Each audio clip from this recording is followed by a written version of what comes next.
તમારું સ્વાગત છે પાછા અમારા ચેનલ સેન્ટરી શાળા વાઇસ સેન્ટરીમાં તમારું વેલ પાર્ટનર મારું નામ અનુજ છે અને તમે સર વિડિયો અને સિરીઝ 21 માટે સિરીઝ 21 પાસ જોઈ રહ્યા છો જે પીએમસી ડિસ્ટ્રીબ્યુટર એક્ઝામ છે તેના વિડિયોઝ બનાવી રહ્યા છીએ અમે અત્યાર સુધીમાં 3 અધ્યાય કવર કરી ચૂક્યા છીએ આ છે અધ્યાય નંબર 4 દેશમાં રોકાણ આજે આપણે કવર કરીશું ફિક્સ્ડ ઇન્કમ સિક્યુરિટીઝમાં રોકાણ જે ફિક્સ્ડ ઇન્કમમાં આવે છે ફિક્સ્ડ ઇન્કમમાં જે રોકાણ થાય છે દેશમાં જે રોકાણ થાય છે આજે આપણે એ કવર કરવા જઈ રહ્યા છીએ ચાલો જોઈએ કે આજે કયા વિષયો છે જે આપણે આ અધ્યાયમાં કવર કરવા જઈ રહ્યા છીએ તો આ અધ્યાય વાંચ્યા પછી તમારે ફિક્સ્ડ ઇન્કમ સિક્યુરિટીઝના મૂળભૂત લક્ષણો અને ફિક્સ્ડ ઇન્કમ સિક્યુરિટીઝના ઘટકો વિશે સમજ આવી જવી જોઈએ બોન્ડની કિંમત અને અન્ય વિકલ્પ માપદંડો જેમ કે કૂપન yieldકરંટ yield વ્યાજ દર જોખમ આ બધાની વચ્ચે શું સંબંધ છે તે આપણે જોઈશું અને બોન્ડ્સની અવધિ એટલે કે મેકોલે અવધિ અને અવધિ શું છે તે પણ આપણે સમજશું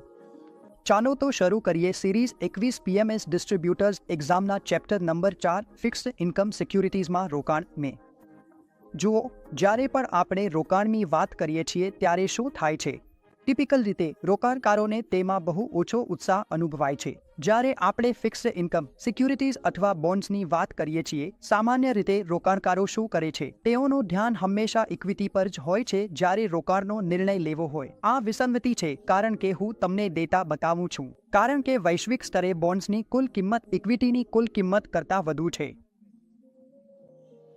વિશ્વભરમાં જેટલું રોકાણ ઇક્વિટીમાં છે તેના કરતાં વધુ અને જે ડેટનું યુનિવર્સ છે તે ઘણી વધારે છે જ્યારે વાત રોકાણની આવે છે તો ડેટા એન્ડ સિરીઝ બુકમાં જે માહિતી આપવામાં આવી છે તેના અનુસાર 2020 સુધી વૈશ્વિક equity market capitalisation USD $105.8 trillion હતું અને વૈશ્વિક bond market outstanding USD $123.5 trillion હતું તો અહીંથી સરળતાથી જોઈ શકાય છે કે વૈશ્વિક ડેટ યુનિવર્સ ઇક્વિટી યુનિવર્સ કરતાં પણ મોટું છે ડેટ હતું $123.5 ટ્રિલિયન અને ત્યાં જ ઇક્વિટી માર્કેટ કેપ છે $105.8 ટ્રિલિયન જુઓ તો સરકાર જ બોન્ડ્સની સૌથી મોટી એકલ ઇશ્યુઅર છે કંપનીઓ પર અલગ અલગ બોન્ડ્સ ઇશ્યુ કરે છે એ જ સમયે અને સરકારના બોન્ડ્સ પર અલગ અલગ મેચ્યોરિટી અને અલગ પ્રકારના હોઈ શકે છે આગળ આ અધ્યાયમાં આપણે સમજીશું કે કયા અલગ પ્રકારના બોન્ડ્સ છે અને તેમની વિશેષતાઓ શું છે ખાસ કરીને જે ભારતના ફિક્સ્ડ ઇન્કમ માર્કેટ છે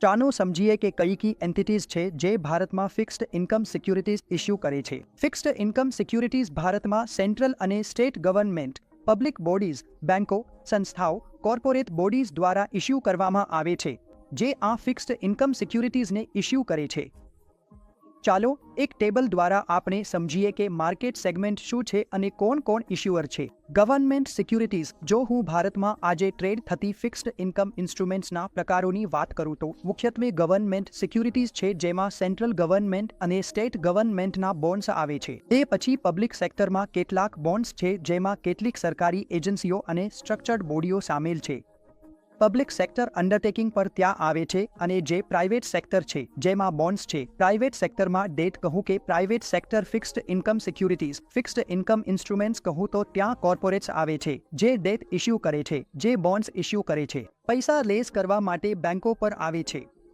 ત્યાં બેંકો પર ક્યાંક ને ક્યાંક પોતાના બોન્ડ્સ ઇશ્યુ કરે છે ફિક્સ્ડ ઇન્કમ તેઓ ઇશ્યુ કરે છે અને ફાઇનાન્શિયલ ઇન્સ્ટિટ્યુશન્સ જેમ કે RBI તો આ રીતે તમારા ફિક્સ્ડ ઇન્કમ સિક્યુરિટીઝના પ્રકારો છે જે માર્કેટ સેગમેન્ટ અને ઇશ્યુ પર આધાર રાખે છે કે કોણ ઇશ્યુ કરે છે હવે હું તમને જણાવી દઉં કે ગવર્નમેન્ટ સિક્યુરિટીઝ જેને આપણે બોલીએ છીએ એ ભારતના ફિક્સ્ડ ઇન્કમ માર્કેટનો સૌથી મોટો સેગમેન્ટ છે ભારતમાં સૌથી વધુ રોકાણ તમારી ગવર્નમેન્ટ સિક્યુરિટીઝમાં જ થાય છે પણ જો હું વાત કરું કોર્પોરેટ બોન્ડ માર્કેટની તો તેને પણ છેલ્લા કેટલાક વર્ષોમાં નોંધપાત્ર વૃદ્ધિ હાંસલ કરી છે અને ભારતમાં કોર્પોરેટ ડેટનું જે પ્રાઇમરી માર્કેટ છે એ મૂળભૂત રીતે માત્ર એક પ્રાઇવેટ પ્લેસમેન્ટ માર્કેટ છે જ્યાં ઘણા બધા કોર્પોરેટ બોન્ડ્સ જે ઇશ્યુ થાય છે તે ખૂબ જ ખાનગી રીતે પ્લેસ થાય છે અને જે હોલસેલ રોકાણકારો છે જેમ કે બેંકો ફાઇનાન્શિયલ ઇન્સ્ટિટ્યુશન્સ મ્યુચ્યુઅલ ફંડ્સ મોટા કોર્પોરેટ્સ અને અન્ય મોટા રોકાણકારો છે તો આ કારણે આ સ્થિતિ રિટેલ ભાગીદારીને બોન્ડ માર્કેટ્સમાં થવા માટે થોડી મર્યાદિત કરે છે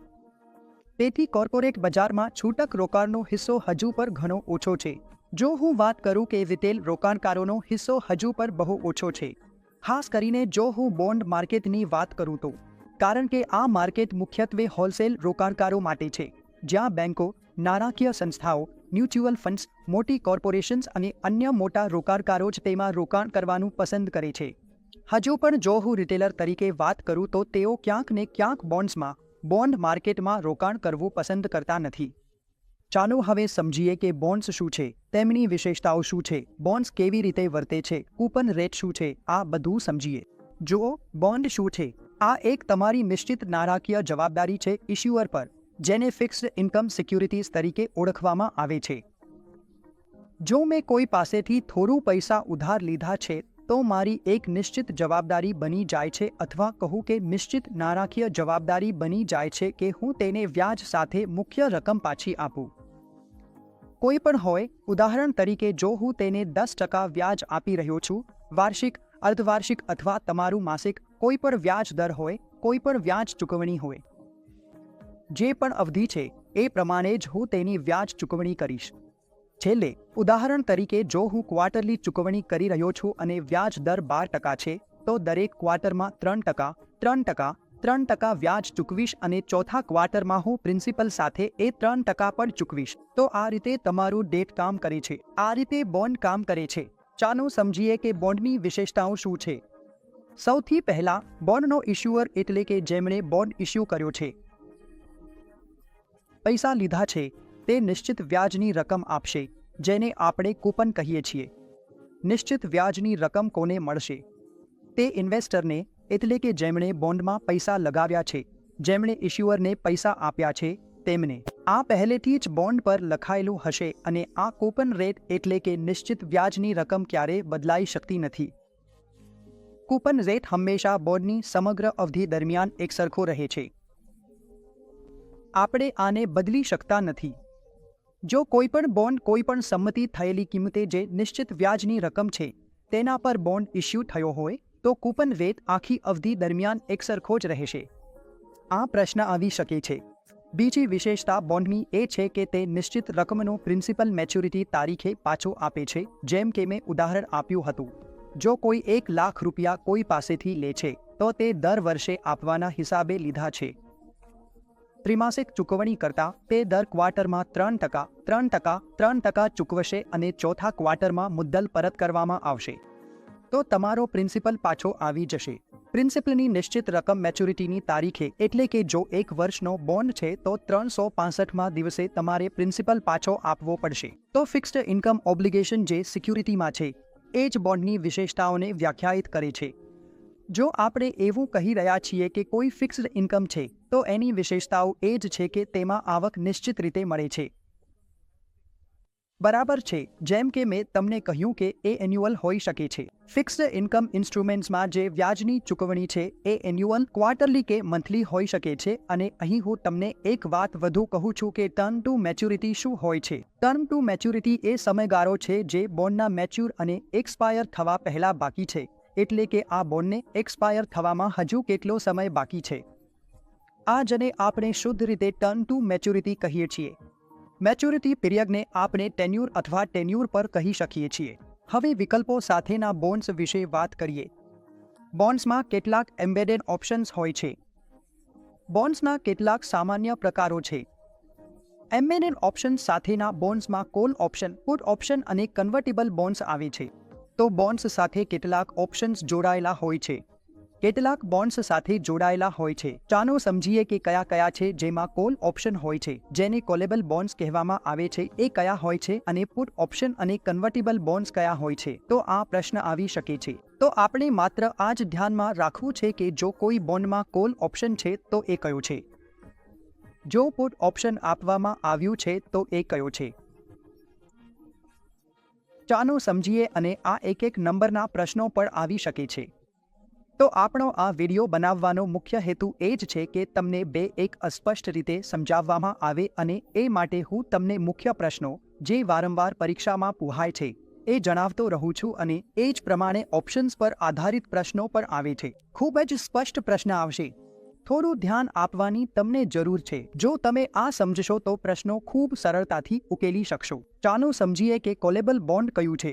જો કોલેબલ બોન્ડ ઇશ્યુઅરને એ હક આપે છે કે તે નિર્ધારિત મેચ્યોરિટી તારીખ પહેલા બોન્ડના તમામ કે કેટલાક હિસ્સા રિડીમ કરી શકે. જો તમારો બોન્ડ કોઈ ઓપ્શન સાથે આવ્યો છે, કોલ ઓપ્શન સાથે જો એ બોન્ડ આવ્યો છે અને પહેલેથી જ તેમાં લખાયું છે કે હા, તમારી પાસે આ કોલ ઓપ્શન છે, તો આ કોલેબલ બોન્ડ ઇશ્યુઅરને, એટલે કે જે બોન્ડ ઇશ્યુ કરી રહ્યો છે, જે પૈસા લઈ રહ્યો છે, જે ડેથ રેઝ કરી રહ્યો છે, તેને એ હક આપે છે કે તે થોડો ભાગ કે આખો ભાગ રિડીમ કરી શકે. આઉટસ્ટેન્ડિંગ જે બોન્ડ છે તે રિડીમ કરી શકે. સ્પેસિફાઈડ મેચ્યોરિટી ડેટ પહેલા અને કોલ પ્રોવિઝન્સ વિશેની વિગતો પણ આ ચાર્ટમાં ઉલ્લેખિત હશે. તો આ કોલેબલ બોન્ડ એક રીતે કહી શકાય કે જે સિક્યુરિટીના ઇશ્યુઅર છે, જે ડેટના ઇશ્યુઅર છે, બોન્ડના ઇશ્યુઅર છે, તેમના માટે ખૂબ જ લાભદાયી હોય છે. અને જો બીજી બાજુ વાત કરું તો કોલેબલ બોન્ડ્સ ઇન્વેસ્ટર માટે ખૂબ જ ઊંચા સ્તરના રિઇન્વેસ્ટમેન્ટ રિસ્ક સાથે આવે છે. કારણ કે જો ઇશ્યુઅરે તમારો પૈસા પહેલાં જ પાછો આપી દીધો, તો હવે તમે એ પૈસા ક્યાં રોકાણ કરશો? 12 મહિનાનો બોન્ડ હતો જે કોલ ઓપ્શન સાથે હતો અને જેમણે તમને ડેટમાં પૈસા આપ્યા હતા, એ ઇશ્યુઅરે 6 મહિનામાં જ તેને કોલ કરી લીધો અને તમને વ્યાજ સાથે પૈસા પાછા આપી દીધા. હવે તમારા પાસે જે પૈસા પાછા આવી ગયા છે એ રોકાણકાર, ત્યારે તમારી પાસે ઇન્વેસ્ટમેન્ટનું મોટું જોખમ ઊભું થાય છે કે હવે તમે એક્ઝેક્ટલી ક્યાં રોકાણ કરશો અને શક્ય છે કે તમને 6 મહિના પહેલાં જે વ્યાજ મળતું હતું એ પાછું ન મળે. આર્થિક વ્યવસ્થામાં વ્યાજ દરો ઘટી ગયા છે.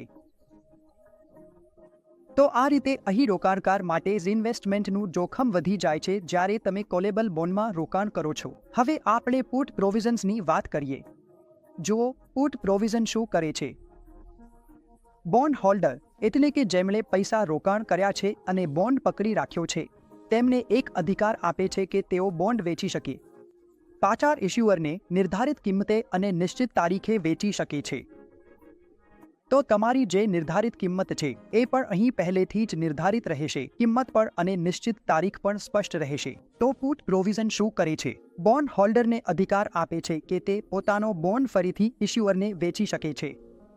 પહેલેથી નિર્ધારિત કિંમત, નિશ્ચિત તારીખે, અને જોવામાં આવે છે કે પોર્ટેબલ બોન્ડ્સ બોન્ડ હોલ્ડર માટે લાભદાયી હોય છે. કારણ શું થાય છે?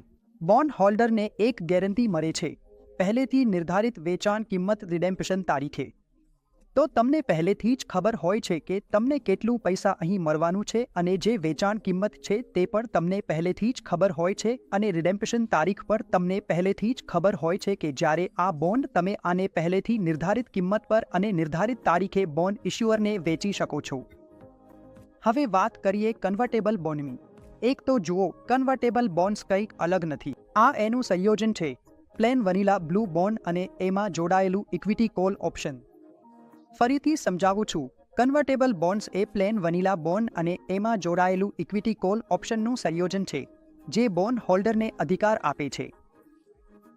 જે બોન્ડ હોલ્ડર છે, જે રોકાણકાર છે, જેમણે એક ખાસ ડેટ સિક્યોરિટી અથવા બોન્ડમાં પૈસા રોક્યા છે, તો કન્વર્ટેબલ બોન્ડ તેમને આ અધિકાર આપે છે. હું કન્વર્ટેબલ બોન્ડ ઓપ્શનની વાત કરી રહ્યો છું.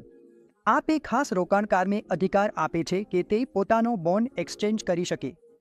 નિર્ધારિત સંખ્યાના સામાન્ય શેર માટે જે કંપનીએ ડેટ ઇશ્યુ કર્યું છે, એટલે કે પૈસા એકઠા કરવા માટે કંપની ડેટ ઇશ્યુ કરે છે અને તે પોતાના રોકાણકારોને તેમાં કન્વર્ટેબલ બોન્ડ ઓપ્શન આપે છે. તો એ ખાસ ડેટ રોકાણકાર પાસે આ અધિકાર છે કે તે પોતાનો અધિકાર વાપરીને એક્સચેન્જ કરાવી શકે છે. બોન્ડને પોતાનો અધિકાર વાપરીને આ બોન્ડ કંપનીને પાછો આપી શકે છે અને તેના બદલે નિર્ધારિત સંખ્યાના સામાન્ય ઇક્વિટી શેર મેળવી શકે છે. જે શેર છે તે કંપની, એટલે કે ઇશ્યુ કરતી કંપનીના, તે મેળવી શકે છે. તો આ તો હતું બોન્ડ્સ વિશે. ફંડ્સ અને બોન્ડ્સની વિશિષ્ટતાઓ વિવિધ વિકલ્પો સાથે. હવે સમજીએ બોન્ડ સેફ્ટીના નિર્ધારકો વિશે કે કેવી રીતે આપણે સમજી શકીએ કે કયો બોન્ડ માર્કેટમાં સુરક્ષિત છે અને કયો અસુરક્ષિત છે. કેટલાક રેટિંગ્સ છે જેને જોઈને આપણે આ જાણી શકીએ છીએ. ભારતમાં ક્રિસિલ છે, ઇક્વિટી છે, જે આપણા બોન્ડ્સને રેટ કરે છે. રેટિંગ કંઈક નથી, માત્ર અને માત્ર ડિફોલ્ટ જોખમ બતાવે છે. ક્રેડિટ જોખમ બતાવે છે કે આ ડેટ સિક્યોરિટીમાં કેટલું જોખમ છે. સૌથી ઉચ્ચ ગુણવત્તાવાળા પેપર્સ જે ખૂબ જ ફંડામેન્ટલી અને ફાઇનાન્શિયલી મજબૂત કંપનીઓ છે, મોટી કંપનીઓને AAA++ જેવી રેટિંગ મળે છે. અને એ જ રીતે ભારત સરકાર, જેને સૌથી સુરક્ષિત માનવામાં આવે છે, તેને હંમેશા AAA+માં ગણવામાં આવે છે, કારણ કે એવું કહેવાય છે કે સરકાર પોતાની ડેટ ઓબ્લિગેશન્સ પર ક્યારેય ડિફોલ્ટ કરતી નથી. ડેટ ઓબ્લિગેશન્સમાં બે વસ્તુઓ આવે છે: મૂડી સાથે વ્યાજની ચૂકવણી. ચાલો સમજીએ કે બોન્ડની સુરક્ષા આપણે કેવી રીતે જોઈ શકીએ. એક રોકાણકાર તરીકે તમારા માટે બોન્ડ્સની સુરક્ષા એટલી મહત્વપૂર્ણ કેમ છે? કારણ કે અર્થતંત્રમાં એવું કોઈ ઇન્સ્ટ્રુમેન્ટ નથી જેમાં જોખમ ન હોય. બધા નાણાકીય ઉત્પાદનોમાં જોખમ હોય છે. આ વાત સમજવાની છે કે તમને સમજવું પડશે કે કેટલું જોખમ છે, ક્યાં જોખમ છે અને તમે આ જોખમને કેવી રીતે મેનેજ કરો છો. ચાલો સમજીએ. જુઓ, લાંબા ગાળાના ઇન્સ્ટ્રુમેન્ટ્સની રેટિંગ વિશે આપણે વાત કરીએ છીએ. 1 વર્ષથી વધુ સમય માટેની રેટિંગ્સમાં આપણે પહેલા AAA રેટિંગ્સની વાત કરીએ. આ રેટિંગ્સને ધ્યાનમાં લેવામાં આવે છે. આમાં સૌથી વધુ સુરક્ષિત સ્તર હોય છે, ખાસ કરીને નાણાકીય જવાબદારીઓ સમયસર પૂર્ણ કરવામાં, અને તેમાં સૌથી ઓછું ક્રેડિટ જોખમ હોય છે. જેમ કે મેં તમને કહ્યું, AAA રેટિંગ્સ હંમેશા સરકારની સિક્યુરિટીઝને મળે છે અને એવી કંપનીઓને મળે છે જે ખૂબ મોટી હોય છે. નાણાકીય રીતે મજબૂત કંપનીઓ જો ડેટ ઇસ્યુ કરે છે તો એવું માનવામાં આવે છે કે તેઓ તેમના વ્યાજ અને મુખ્ય રકમના ચૂકવણીમાં ક્યારેય ડિફોલ્ટ નહીં કરે. તો તેમાં સૌથી ઓછો ક્રેડિટ રિસ્ક હોય છે, એટલે AAAમાં તમારો ઓછો આવે છે. સૌથી ઓછો શબ્દ યાદ રાખવો છે. હવે AAની વાત કરીએ. ફરીથી એ જ છે. આમાં પણ નાણાકીય જવાબદારીઓ સમયસર પૂરી પાડવામાં ઊંચો સુરક્ષાનો સ્તર હોય છે. જ્યારે પણ હું વાત કરીશ ટાઇમલી સર્વિસિંગ ઓફ ફાઇનાન્શિયલ ઓબ્લિગેશન્સનો અર્થ એ છે કે જે ઇશ્યુઅર છે તેને પોતાની નાણાકીય જવાબદારીઓ સમયસર પૂરી કરી છે, અર્થાત વ્યાજ અને મુખ્ય રકમની ચૂકવણી તેને સમયસર ચૂકવવામાં આવી છે, કોઈ વિલંબ થયો નથી અને AAના ઇન્સ્ટ્રુમેન્ટ્સ છે તેઓ ઓછા ક્રેડિટ જોખમ ધરાવે છે. અહીં આપણે ઓછું નહીં કહીએ AAની આવે ત્યારે ઓછા ક્રેડિટ રિસ્કની વાત કરીએ છીએ. હવે આપણે એ ક્રેડિટ રેટિંગ પર આવીએ. લાંબા ગાળાના ડેટ ઇન્સ્ટ્રુમેન્ટને રેટિંગ આપવામાં આવે. ચાલો સમજીએ કે તેમાં કેટલું ક્રેડિટ રિસ્ક છે. આ રેન્જના ઇન્સ્ટ્રુમેન્ટ્સને સમયસર નાણાકીય જવાબદારીઓની પૂર્તિ માટે પૂરતી સુરક્ષા ધરાવતા માનવામાં આવે છે. હવે તેની જે ડિગ્રી છે પૂરતી છે. આ ઇન્સ્ટ્રુમેન્ટ્સ પૂરતી સુરક્ષાની ડિગ્રી સાથે આવે છે અને આવા ઇન્સ્ટ્રુમેન્ટ્સમાં ક્રેડિટ રિસ્ક નથી. હવે આ શું હતું? અહીં થોડો ક્રેડિટ રિસ્ક આવી જાય છે. આમાં ઇન્સ્ટ્રુમેન્ટ સીધો અને સરળ રીતે લખાયેલો છે. આવા ઇન્સ્ટ્રુમેન્ટ્સમાં BBB માટે કોઈ ક્રેડિટ રિસ્ક નથી. જો હું વાત કરું તો તેમના પાસે એવા ઇન્સ્ટ્રુમેન્ટ્સ છે જેમાં મધ્યમ ક્રેડિટ રિસ્ક હોય છે, તો સીધું જ ત્યાં લખેલું છે કે હા, અહીંથી તમારો રિસ્ક શરૂ થઈ જશે, પણ ત્યાં મધ્યમ ક્રેડિટ રિસ્ક રહેશે. એ વાત અહીં જોવામાં આવે છે. હવે BB જુઓ. આ રેટિંગ સાથેના ઇન્સ્ટ્રુમેન્ટ્સને સમયસર નાણાકીય જવાબદારીઓ પૂરી પાડવામાં મધ્યમ ડિફોલ્ટ રિસ્ક તરીકે માનવામાં આવે છે. બરાબર છે. હવે અહીં એ માનવામાં આવે છે કે અહીં 5-0 સ્થિતિ બની ગઈ છે. અહીં તમને થોડું ધ્યાન આપવાની જરૂર છે. જો તમે BBBથી પર નીચે જશો તો રિસ્ક અને ડિફોલ્ટ થવાની શક્યતાઓ મધ્યમ છે. અહીં 5-0 સ્થિતિ છે. હવે આપણે B વિશે વાત કરીએ. જુઓ, સરળ છે. એકદમ સરળ શબ્દોમાં, ઇન્સ્ટ્રુમેન્ટ ચાર્જ ક્રેડિટ રેટિંગને સમયસર ચૂકવણીમાં ઊંચો ડિફોલ્ટ રિસ્ક ધરાવતો માનવામાં આવે છે. જેની રેટિંગ B છે તેને એવું માનવામાં આવે છે કે અહીં ડિફોલ્ટ થવાનો રિસ્ક ઊંચો છે. અહીં ડિફોલ્ટ થવાનો ઊંચો રિસ્ક છે, એટલે કે જો તમે એવી ડેટ સિક્યોરિટીમાં પૈસા મૂકો છો જેની રેટિંગ B છે, તો ત્યાં તમારા પૈસા ડિફોલ્ટ થવાની શક્યતા ઘણી વધારે છે. C ઇન્ટરેસ્ટેડ સિક્યોરિટીઝને બહુ જ ઊંચો રિસ્ક માનવામાં આવે છે અને ત્યાં હાઈ રિસ્ક હતો. અહીં બહુ જ ઊંચો ડિફોલ્ટનો રિસ્ક આવી ગયો છે. બીમાં જુઓ તો હાઈ રિસ્ક હતો. ડિફોલ્ટનું જોખમ ખૂબ જ વધારે છે અને ક્રેડિટ ટૂંક સમયમાં ડિફોલ્ટ થવાની ધારણા છે. B રેટિંગનો અર્થ એ છે કે ડિફોલ્ટ થવાનું છે. આગામી સમયમાં બહુ જલ્દી ડિફોલ્ટ થવાનું છે. હું અહીં એક વાત વધુ કહેવા માંગુ છું કે જો આપણે ક્રેડિટ રેટિંગમાં નીચે જઈએ છીએ તો તેને જંક બોન્ડ્સ કહેવામાં આવે છે. જ્યારે પણ તમે ક્રેડિટ રેટિંગ્સમાં નીચે જાઓ છો ત્યારે તમારી yieldવધતી જાય છે, કારણ કે તેને જ જંક બોન્ડ કહેવાય છે.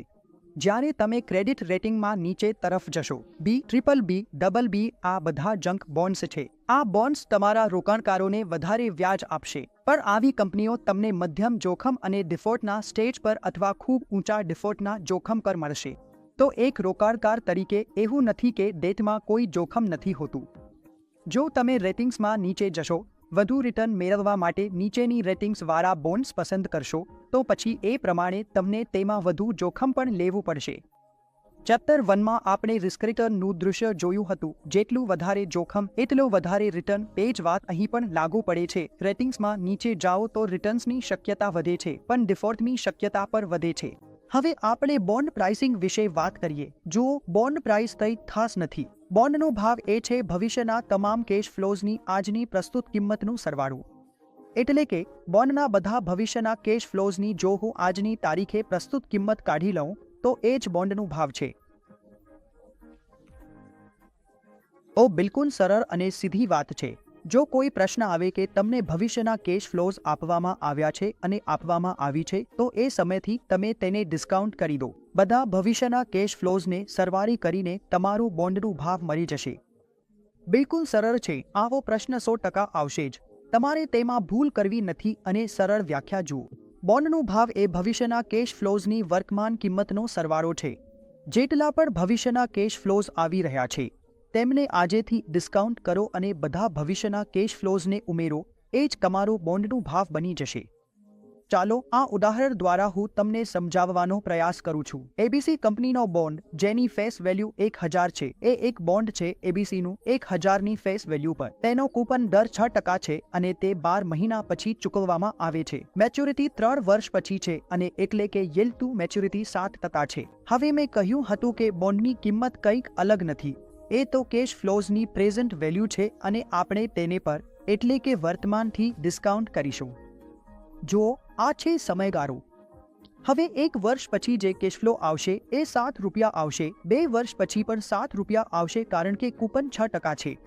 આ ક્યારેય બદલાશે નહીં અને ત્રીજા વર્ષે મને ₹1007 મળશે. 1, 2 અને 3 વર્ષ આ જે કેશ ફ્લોઝની શ્રેણી મને મળી રહી છે. હવે આપણે આ કેશ ફ્લોઝની વર્તમાન કિંમત જોઈએ.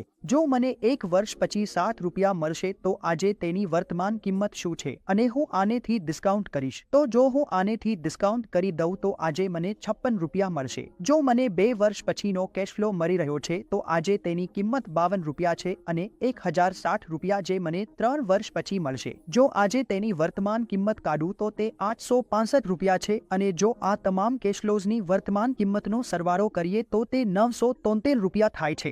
આ મારી વર્તમાન બોન્ડ કિંમત છે આપેલ પર. તો જો આવો પ્રશ્ન આવે તો આપણે બિલકુલ ગભરાવાનું નથી. આ જ રીતે આપણે આ પ્રશ્નને ઉકેલવો છે. હવે કેટલાક બોન્ડ yieldમાપદંડો છે. ચાલો સમજીએ કે બોન્ડ yield માપદંડો શું છે. સૌથી પહેલા કૂપન yieldની વાત કરીએ. કૂપન yield શું છે? આ કૂપન પેમેન્ટ છે તેની ફેસ વેલ્યુના ટકા તરીકે. સરળ પ્રશ્ન આવે કે કૂપન yield કાઢો તો તમે કૂપન પેમેન્ટને ફેસ વેલ્યુથી ભાગાકાર કરી દેશો. યાદ રાખો, ફોર્મ્યુલા કૂપન પેમેન્ટને ફેસ વેલ્યુથી ભાગાકાર કરવો છે. પ્રશ્ન જુઓ, કૂપન આવી રહ્યું છે 8.24, ફેસ વેલ્યુ ₹100 છે, માર્કેટ વેલ્યુ 103 છે. તો કૂપન yield જે આવશે તેની ફેસ વેલ્યુથી કૂપનને ભાગો. સરળ રીતે કહીએ તો 8.24 ભાગ્યા 100 એટલે 8.24% તેનો જવાબ આવશે. જો તમને આ જ કરંટ yield કાઢવા માટે કહેવામાં આવે એટલે કે બોન્ડની કરંટ yield, તો તેમાં તમારી માર્કેટ વેલ્યુ નીચે ડિનોમિનેટર તરીકે આવશે. તો હવે આવશે 8.24 ભાગ્યા 103 એટલે એ 8% થઈ જશે. તો કરંટ yieldમાં આપણે માર્કેટ વેલ્યુને ડિનોમિનેટર તરીકે ભાગીએ છીએ. એ જ રીતે પછી 8% એ છે કરંટ yield અને જો કૂપનની વાત કરું તો 8.24%. તો આ પ્રશ્નમાં બંનેમાં ગૂંચવાવું નહીં. એક નંબરનો પ્રશ્ન આવી શકે છે. ચાલો હવે સમજીએ કે yield to મેચ્યોરિટી શું છે. પરિપક્વતા માટે ઉપજ જુઓ. હમણાં મેં તમને કહ્યું હતું કે એ ડિસ્કાઉન્ટ રેટ છે જે બોન્ડમાંથી મળનારા ભવિષ્યના કેશ ફ્લોઝની વર્તમાન કિંમતને તેની હાલની માર્કેટ કિંમત સાથે બરાબર કરે છે. તમારી જે હાલની માર્કેટ કિંમત છે એ YTM થી બહાર આવી જાય છે. તમને કોઈ પણ YTM આપવામાં આવી છે અને તમારા ભવિષ્યના કેશ ફ્લોઝ જો કોઈ પર છે તો તમે તેમને ડિસ્કાઉન્ટ કરી દો છો. YTM થી તો તમારી બોન્ડની વર્તમાન કિંમત અથવા હાલની માર્કેટ કિંમત પર મળી જશે. જો બોન્ડ પરિપક્વતા સુધી રાખવામાં આવે તો તે તેના પર વળતરનો અપેક્ષિત દર છે. આ એ અપેક્ષિત રિટર્ન રેટ છે બોન્ડનો જો તમે તેને મેચ્યોરિટી સુધી હોલ્ડ કરો છો. અને સરળ રીતે કહું તો એ તેના બાકી રહેલા કેશ ફ્લોઝની વર્તમાન કિંમતનો સરવાળો છે. અમે હમણાં જ એક ઉદાહરણ પર જોયું હતું. તમે તેને ફરીથી જોઈ શકો છો. હવે સમજીએ કે ડિસ્કાઉન્ટ કન્વેન્શન શું હોય છે. જો તમે ભારતીય બોન્ડ માર્કેટની વાત કરો તો 1 વર્ષથી ઉપરની માર્કેટને, જેને ડેટ માર્કેટ કેપિટલ માર્કેટ કહે છે, અને 1 વર્ષથી ઓછી હોય તેને મની માર્કેટ કહે છે. તો જે કન્વેન્શન્સ જે ભારતીય માર્કેટ બોન્ડ માર્કેટ માટે ફોલો થાય છે તે 30/360 દિવસ માટે હોય છે. તો તેનો અર્થ એ છે કે મહિનામાં ખરેખર કેટલા દિવસ છે તેની પરવા કર્યા વિના કેલ્ક્યુલેશન માટે તમે દિવસો 30 જ લેશો. તો સરળ પ્રશ્ન આવશે, કોઈ ગણતરી પૂછવામાં નહીં આવે. તમને આ પણ પૂછાઈ શકે છે કે ભારતીય માર્કેટ મોડમાં કઈ કન્વેન્શન ફોલો થાય છે. એ 30/360 છે અને મની માર્કેટના કેસમાં એ એક્ચ્યુઅલ દિવસો વિભાજિત 360 છે. તો મની માર્કેટના જે ઇન્સ્ટ્રુમેન્ટ્સ છે જેમ કે ટ્રેઝરી બિલ્સ અને અન્ય મની માર્કેટ ઇન્સ્ટ્રુમેન્ટ્સ જેમ કે સીડી, સીપી, જેમની મેચ્યોરિટી 1 વર્ષથી ઓછી હોય છે, એના કેસમાં એક્ચ્યુઅલ દિવસો વિભાજિત 365 થશે. હવે આપણે વાત કરીએ છીએ માર્કેટમાં વ્યાજ દરો અને બોન્ડના ભાવ વચ્ચેના સંબંધ વિશે. જુઓ, માર્કેટમાં બોન્ડના ભાવ અને વ્યાજ દરો વચ્ચે ઉલટો સંબંધ હોય છે. જો વ્યાજ દરો ઘટે છે તો બોન્ડનો ભાવ વધી જાય છે અને જો વ્યાજ દરો વધે છે તો બોન્ડનો ભાવ ઘટી જાય છે. આ કોન્સેપ્ટ આપણે યાદ રાખવો છે. પ્રશ્નો વારંવાર આવશે અને વારંવાર તમને આ કોન્સેપ્ટ પર ટેસ્ટ કરવામાં આવશે. સાદું છે, જો માર્કેટ વ્યાજ દરનું સ્તર વધે છે તો બોન્ડ્સની કિંમત ઘટશે અને વિપરીત રીતે જો માર્કેટ વ્યાજ દર ઘટે છે તો બોન્ડની કિંમત વધશે. અને જો હું બીજા શબ્દોમાં કહું તો બોન્ડની yieldએ તેની કિંમતે ઉલટ સંબંધિત છે. ચાલો હવે yield to મેચ્યોરિટી અને કૂપન રેટ વચ્ચેના સંબંધને સમજીએ. જુઓ, આ ત્રણેય બાબતો પર તમારે ધ્યાન આપવાની જરૂર છે. જ્યારે બોન્ડનો બજાર ભાવ ફેસ વેલ્યુ કરતાં ઓછો હોય છે ત્યારે બોન્ડ ડિસ્કાઉન્ટ પર વેચાય છે. અર્થાત જ્યારે બોન્ડનું માર્કેટ પ્રાઇસ તેની ફેસ વેલ્યુ કરતાં ઓછી હોય છે. જો બોન્ડની ફેસ વેલ્યુ 1000 રૂપિયા છે અને માર્કેટ વેલ્યુ જે તમે હાલનીથી તમારા ભવિષ્યના કેશફ્લોને ડિસ્કાઉન્ટ કરીને કાઢો છો 970 આવે છે. એનો અર્થ એ થયો કે બોન્ડ ડિસ્કાઉન્ટ પર વેચાય છે અને તમારી કૂપન yield કરતાં વધુ છે. જ્યારે કૂપન રેટ કરતાં વધુ હશે ત્યારે જ તમારો બોન્ડ જે છે તેની ગણતરી ફેસ વેલ્યુથી નીચે આવશે. તો એટલે અહીં તમારી કૂપન yield કરતાં વધુ હોવી જોઈએ જ્યારે તમારા માર્કેટ પ્રાઇસવાળો બોન્ડ ફેસ વેલ્યુ કરતાં ઓછો હોય. હવે વાત કરીએ કે જ્યારે હવે તમને માર્કેટ પ્રાઇસ વધારે મળી રહ્યો છે, એટલે કે તમારો બોન્ડ પ્રાઇસ 1000 રૂપિયા હતો પણ હવે માર્કેટ પ્રાઇસ વધી ગયો છે, 1000 થી વધીને 30 રૂપિયા થઈ ગયું છે, એટલે તમારો બોન્ડ પ્રીમિયમ પર ટ્રેડ થઈ રહ્યો છે અને તમારી છે કૂપન yield કરતાં ઓછી છે. એનો અર્થ એ છે કે તમારી એટલે કે મેચ્યોરિટી પર મળતી yield તમારી કૂપન yield કરતાં ઓછી છે અહીં. અને જ્યારે બોન્ડનો માર્કેટ પ્રાઇસ ફેસ વેલ્યુ જેટલો હોય છે ત્યારે બોન્ડ સેલ્સ પર આવે છે, એટલે કૂપન yield જેટલી જ હોય છે. તો તમારી અને કૂપન yield બંને સરખી હોય છે. હવે આપણે થોડીક ઇન્ટરેસ્ટ રેટ રિસ્ક વિશે વાત કરીશું કે ઇન્ટરેસ્ટ રેટ રિસ્ક શું છે. એ ડિફાઇન થાય છે માર્કેટમાં ઇન્ટરેસ્ટ રેટ્સમાં થતા બદલાવથી. અર્થતંત્રમાં જ્યારે પણ ઇન્ટરેસ્ટ રેટ્સ બદલાય છે, જ્યારે પણ મહેંગાઈ ઇન્ફ્લેશન ઉપર કે નીચે જાય છે ત્યારે આરબીઆઈને ઇન્ટરેસ્ટ રેટ્સમાં કંઈક ને કંઈક ફેરફાર કરવા પડે છે. અને આ કેવી રીતે અસર કરે છે હાલના ડેટ ઇન્વેસ્ટર્સને, બોન્ડ ધારકોને? ચાલો સમજીએ કે શું થાય છે. જુઓ, જો ઇન્ટરેસ્ટ રેટ ઘટે છે તો બોન્ડની કિંમત વધે છે. સાદી વાત છે. આજે હું તમને ખૂબ જ સ્પષ્ટ ઉદાહરણથી આ વાત સમજાવીશ. ઉદાહરણ તરીકે, જો કોઈએ બોન્ડ પકડી રાખ્યો છે જે તેમને 8% વ્યાજ આપે છે, 8% વાર્ષિક વ્યાજ આપે છે અને હવે માર્કેટમાં વ્યાજ દરો વધી ગયા છે. એનો અર્થ એ થયો કે હવે માર્કેટમાં નવો વ્યાજ દર 9% થઈ ગયો છે. તો જે પણ નવો રોકાણકાર છે તે નવા બોન્ડમાં રોકાણ કરવું પસંદ કરશે. એનો અર્થ એ થયો કે તે 9% પર નવા બોન્ડ પસંદ કરશે, જેના કારણે તમારા બોન્ડની કિંમત ઘટી જશે. જો તમે એ બોન્ડ માર્કેટમાં વેચવા જશો તો એ વેચાશે નહીં, કેમ કે કોણ તમારો 8% વાળો બોન્ડ લેશે જ્યારે માર્કેટમાં નવો બોન્ડ 9% પર મળી રહ્યો છે? તો શું થશે? તમારા બોન્ડની કિંમત ઘટી જશે. જો તમે તેને 1000 રૂપિયામાં વેચવા જશો તો કોઈ લેશે નહીં.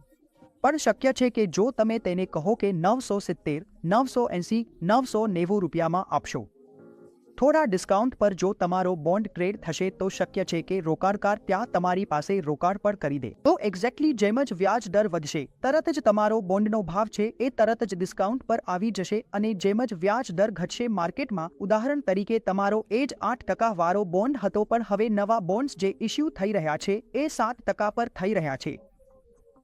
તમારા બોન્ડની કિંમત વધી ગઈ છે. કોઈ પણ રોકાણકાર માર્કેટમાંથી ખરીદશે તો તેને 7% મળશે। જો એ તમારી પાસે આવીને કહે કે મને 8% વાળો બોન્ડ આપો તો તમે પણ સ્માર્ટ રોકાણકાર છો। તમે એ બોન્ડ ચોક્કસપણે પ્રીમિયમ પર આપશો। તમે તેને 1000 રૂપિયામાં નહીં પણ 1030 રૂપિયામાં આપવાનું પસંદ કરશો। તો આ રીતે ગણતરી કામ કરે છે। મેં તમને માત્ર ઉદાહરણ તરીકે આ ગણતરીઓ સમજાવી છે કે જ્યારે પણ માર્કેટમાં વ્યાજદર ઘટે છે ત્યારે તમારા બોન્ડની કિંમત વધે છે અને જ્યારે પણ માર્કેટમાં વ્યાજદર વધે છે ત્યારે તમારા બોન્ડની કિંમત ઘટે છે। હવે આપણે મેચ્યોરિટી ડ્યુરેશનને જોઈએ છીએ। ડ્યુરેશન કાઢવી જુઓ। દરેક એવા રોકાણકાર માટે જે બોન્ડમાં રોકાણ કરે છે તેમના માટે બોન્ડની ડ્યુરેશનમાં ખૂબ જ રસ હોય છે। તેમને જોવું હોય છે કે બોન્ડની ડ્યુરેશન કેટલી બાકી છે અને મેચ્યોરિટી ડ્યુરેશન આપણને એ ખૂબ જ સારી રીતે બતાવે છે। મેચ્યોરિટી ડ્યુરેશન શું છે? હું તમને કહી દઉં કે આ બોન્ડની ડ્યુરેશન કાઢવાનો એક રિફાઇન કરેલો રીત છે બોન્ડની ડ્યુરેશન કાઢવાનો। જો તમને ડ્યુરેશન કાઢવી હોય તો મેચ્યોરિટી ડ્યુરેશનથી સારી કોઈ રીત બની જ નથી। આ શું કરે છે? આ બોન્ડના કેશફ્લો અને બોન્ડની કિંમતને ડ્યુરેશન કાઢતી વખતે ધ્યાનમાં લે છે। તમારા બધી બોન્ડ્સમાંથી જે કેશફ્લો આવે છે અને બોન્ડની જે કિંમત છે એ બંનેને આ ગણતરીમાં ઉપયોગમાં લે છે। અને એક રીતે ડ્યુરેશનનો આ માપદંડ ખૂબ જ વાસ્તવિક છે, ખાસ કરીને જ્યારે આપણે સીધી મેચ્યોરિટી સાથે સરખામણી કરીએ ત્યારે। ચાલો હવે આ ઉદાહરણને સમજીએ। જે ઉદાહરણ આપણે અગાઉ લીધું હતું એ જ ઉદાહરણથી તમારી મેચ્યોરિટી ડ્યુરેશન કેવી રીતે કાઢવી એ સમજશું। 1000 રૂપિયાની ફેસ વેલ્યુ ધરાવતો એક બોન્ડ છે। 6% કૂપન છે અને 12 મહિના પછી આપે છે, જ્યારે બોન્ડની મેચ્યોરિટી તારીખ હાલની તારીખથી 3 વર્ષ દૂર છે। બોન્ડનો વર્તમાન 7% છે, તો આપણે પહેલા વર્તમાન પરથી તેનો વર્તમાન ભાવ કાઢીશું, એટલે કે કેશ ફ્લો આપણને મળતા હતા। 1 વર્ષ પછી 60 રૂપિયા મળ્યા હતા, પછી 2 વર્ષ પછી ફરીથી 60 રૂપિયા મળ્યા હતા, 3 વર્ષ પછી ફરીથી 1060 રૂપિયા મળ્યા, જેમાં વ્યાજ અને મુખ્ય રકમ બંને પાછા આવ્યા। હવે જો હું કેશ ફ્લોનું વર્તમાન મૂલ્ય કાઢું તો જુઓ, પહેલું 56 છે, પછી બીજા વર્ષે વર્તમાન મૂલ્ય 42 આવ્યું, પછી ત્રીજું 865 છે, જે ત્રીજા વર્ષે મળનારો કેશ ફ્લો છે, અને આ પ્રમાણે ત્રણેયને ઉમેરું છું। 973 વર્તમાન કિંમત આપેલા પર છે, તો મારા બોન્ડની વર્તમાન કિંમત શું છે? 973 છે આપેલા પર। હવે જુઓ, time weighted value of cash flows હું કાઢીશ, એટલે કે હવે કેશ ફ્લોઝની ટાઈમ વેઇટેડ વેલ્યુ મને કાઢવી પડશે। અર્થાત જેટલો સમય તેમાં છે તેને આપણે ગુણાકાર કરીશું। અર્થાત 56 ગુણ્યા 1 વર્ષ, 52 જે કેશ ફ્લોઝ આવી રહ્યા છે તે ગુણ્યા 2, અને ત્રીજો જે આવશે તે છે 865 ગુણ્યા 3। તો આ જે ગણતરી આવશે એ તમારી બધીને ઉમેર્યા પછી 2756 આવશે। તો સરળ રીતે કહીએ તો મેચ્યોરિટી ડ્યુરેશન એટલે ભવિષ્યના કેશ ફ્લોનું પ્રેઝન્ટ વેલ્યુનું કુલ જથ્થો ભાગાકાર વર્તમાન માર્કેટ પ્રાઇસથી, એટલે ભવિષ્યના કેશ ફ્લોનું પ્રેઝન્ટ વેલ્યુ ગુણ્યા સમય ભાગાકાર વર્તમાન બોન્ડ પ્રાઇસ। 2756.71 ભાગ્યા 973 એ થાય છે 2.83 વર્ષ। તો હવે જે તેની મેચ્યોરિટી ડ્યુરેશન છે એટલે કે 2.83 વર્ષ છે।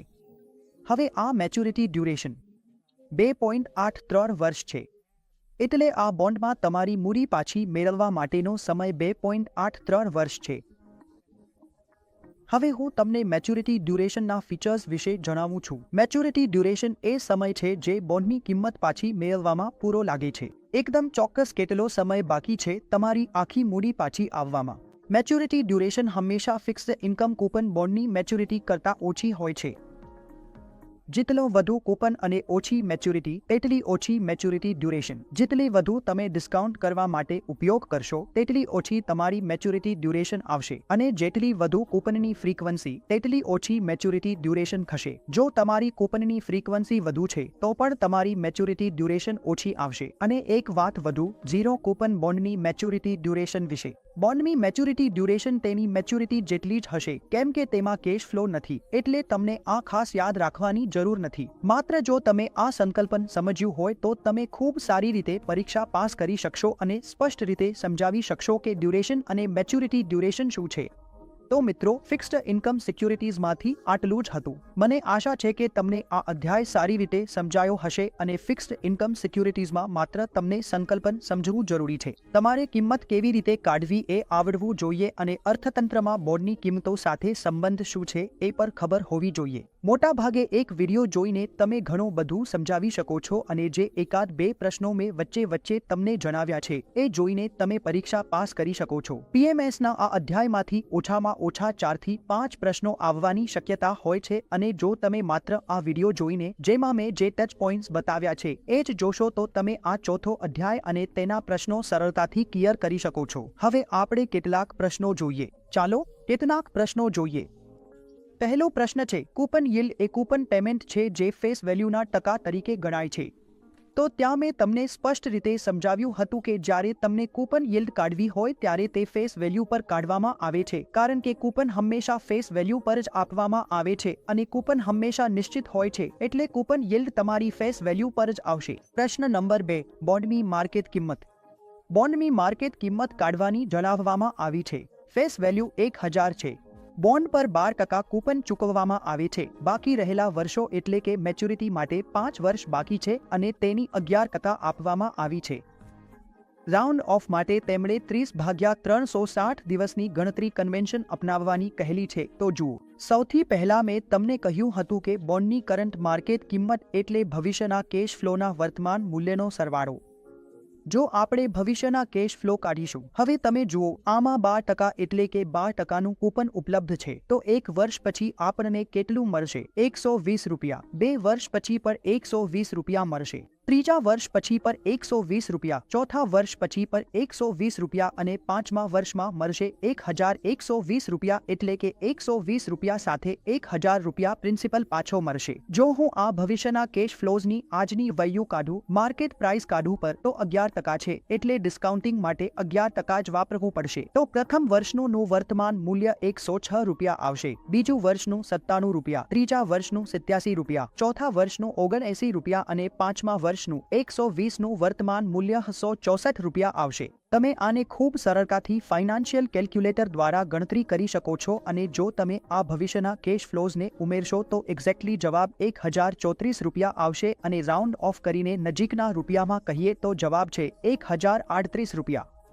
તો બીજા પ્રશ્નનો જવાબ છે 1038. આ બોન્ડની માર્કેટ કિંમત છે 1038 રૂપિયા. પ્રશ્ન નંબર 3, એ ફીચર જે ઇશ્યુ કરતી કંપનીને બોન્ડને મેચ્યોરિટી પહેલા રિટાયર કરવાની મંજૂરી આપે છે. આ આપણે બહુ સ્પષ્ટ રીતે વાંચ્યું હતું કે કોલેબલ બોન્ડ, જેમાં કોલ ઓપ્શન હોય છે, તેમાં કંપનીઓ પાસે એ અધિકાર હોય છે કે તેઓ બોન્ડને પહેલા જ રિટાયર કરી શકે છે. હવે વાત કરીએ ચોથા પ્રશ્નની. સામાન્ય રીતે પુટેબિલિટી.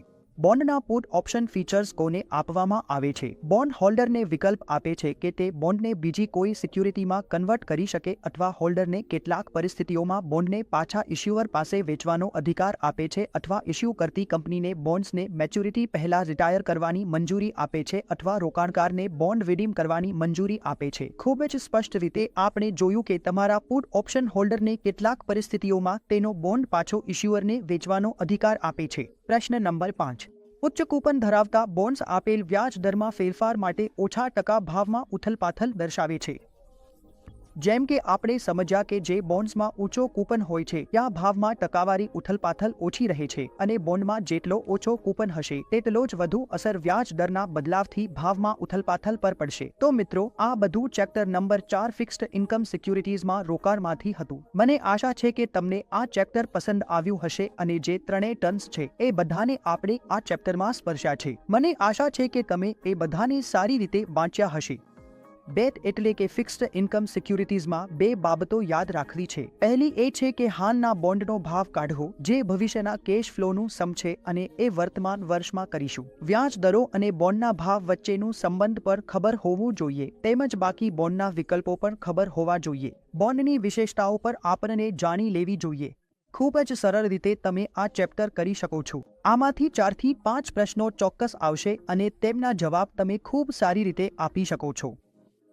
તો મિત્રો, આ બધું ચેપ્ટર નંબર 4 માંથી હતું. મને આશા છે કે તમને વિડીયો પસંદ આવી હશે અને ખૂબ ખૂબ આભાર. હવે પહેલા 3 વિડીયો પણ જોયા હોય અને ચોથી વિડીયો પણ જરૂરથી જુઓ અને જો તમને વિડીયો પસંદ આવી હોય તો કૃપા કરીને તેને લાઈક કરો, અમારા ચેનલને સબસ્ક્રાઇબ કરો અને વિડીયોને શેર કરવાનું ભૂલશો નહીં. ખૂબ ખૂબ આભાર.